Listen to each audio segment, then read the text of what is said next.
Welcome to today's episode of the Trials of Life podcast. I'm your host, Marsha Terry. If you haven't already done so, make sure you hit the subscribe button and like the podcast.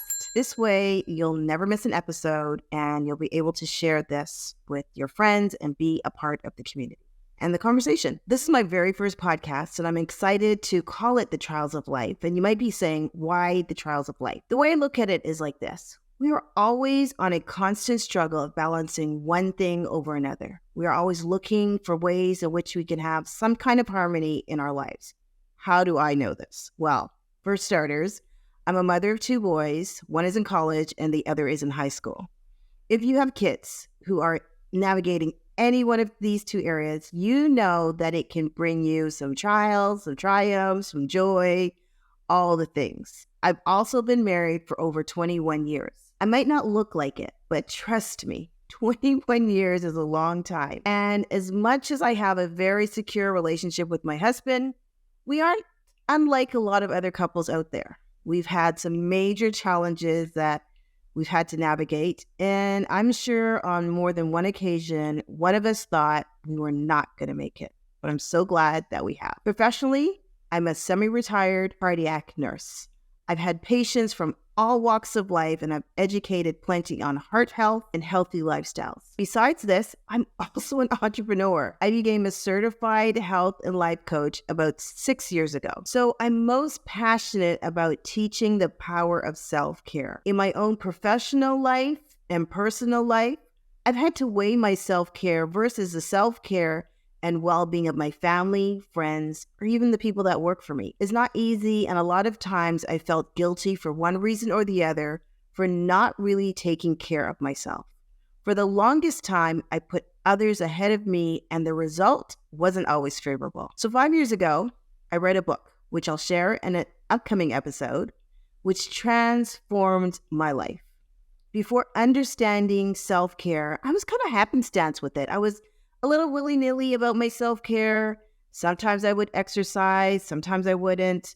Sometimes I would meditate, sometimes I wouldn't. As we say nowadays, life was lifing. But what I've come to realize, and trust me, I'm so far from being perfect in this area, that self-care is really about discovering who you are and how you're choosing to show up in the world. Are you going to be all in, or are you going to half step? It's discovering the things you like about yourself and the things you really love about yourself. It's realizing that sometimes the practice of self-care has things that are non-negotiable. Self-care is a journey of honesty. It is looking in the mirror and connecting with your mind, your body, your soul, and your spirit, your entire being. It is about exploring who you want to become. Be curious, be open, and non-judgmental. When we truly begin to discover self-care, you begin to realize that you can experience life in multiple colors instead of just two. I remember I had a client, let's call her Kathy. Kathy worked in the financial industry, and she had a crazy schedule of personal and professional commitments and work and just life. She was a mom and married at the time and still is. She was really struggling with her heart health. She had some hormonal challenges, she was pre-diabetic, and just not happy with her overall weight. So she came to me because she wanted me to help her get healthy. Full disclaimer, I'm not a certified nutritionist or anything of that nature. So we set some goals together to decrease her weight. And she also wanted to change some of her eating habits. She also wanted to feel an overall sense of healthiness. She was tired of feeling overwhelmed and tired all the time. At the end of our first session, she had a realization. It was pretty impactful. And she said, you know what, Marsha? I'm going to have to take baby steps. She was used to doing all the things together, like all the time, and she just wasn't getting anywhere. On this journey of self-care, the first thing you need to come to terms with is that it's okay to take baby steps, but you must keep going forward. Even if you miss a day, not more than 2, or you get a little off track, it's okay. Just make a decision to put one foot in front of the other and keep going. I tell my clients all the time that small hinges swing really big doors. The small things you do consistently will have a huge impact. But you must be committed to doing the things. By the end of our time together, Kathy didn't hit her weight goal, but what she told me is that she felt 10 pounds lighter emotionally and physically. She realized the weight she'd been carrying was really in her mind, and it was weighing her down emotionally. Once she learned how to become more self-aware of who she was better able to make better decisions about her eating, but also about her body, her soul, her mind, her spirit. She was much more in tune to what her body needed. In her words, she said she had an emotional makeover. The second thing I want to share with you is that self-care is not selfish. Yes, I know a lot of people say taking care of yourself or something in that vein is selfish. A lot of women feel that if they take care of themselves before they take care of their kids, their partners, their husbands, their spouses, their parents, that this is somehow selfish.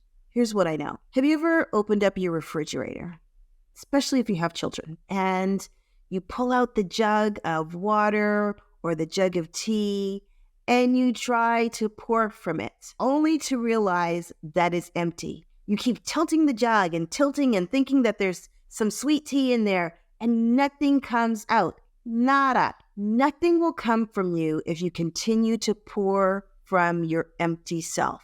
You need to replenish yourself first before you can give of yourself to anyone. Self-care is giving your soul the nourishment you need in order to be of service to others. Lastly, I have a friend who once told me she would only wear a certain type of jewelry. Now, don't judge my friends. And I asked her why. And she said, well, this is what I'm comfortable with. It's what I know.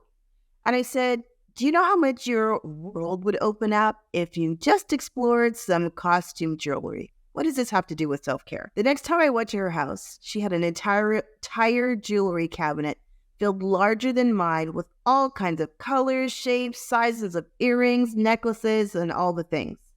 She said to me, she didn't know what she was missing out by not exploring. Self-care is a journey of exploration. It's a journey where you can try things on and see what it feels like to you. And if you don't like it, you don't have to do it. But at least you have the experience of trying, of getting outside your comfort zone, of coloring outside the lines just a little. It's fun, it's stimulating, and it can revive you. Over the season of this podcast, we're going to dive deeper into understanding the care part of self-care. It's an acronym that I've actually copywritten to help people have a greater sense of what it really means. On the next show, I'll share the first part of the care framework. I trust that you've enjoyed the conversation and that you'll be back next week as we navigate the trials and triumphs of life, one episode at a time. Thanks for being here today and join the community of Facebook at The Listening Guru. Check out the show notes for the link. We'll see you next time.